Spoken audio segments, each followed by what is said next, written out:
Yan. So, lalagyan natin ng pineapple. Lalagyan po natin ng pineapple. Ang lalaki. Dapat mas maliliit para mas madaling maluto. Dapat pala mayroong gloves. Wala akong gloves eh. Hindi ko po na-request kasi yung gloves. Para sabihin na, ano yung lasa niyan? Masarap yan. Pero lalagyan natin ang konti. May tubig ba tayo? Konti. Para mas masarap, mas maraming pina.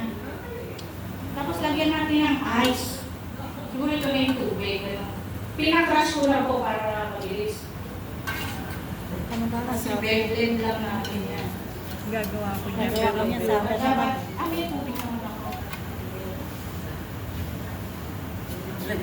So ganyan, pwede po kayo mag-participate. O dito naman yung isa. Mamaya naman. Mamaya pa talaga. Lagyan natin ng konting tubig Ayun na siguro. muna. No?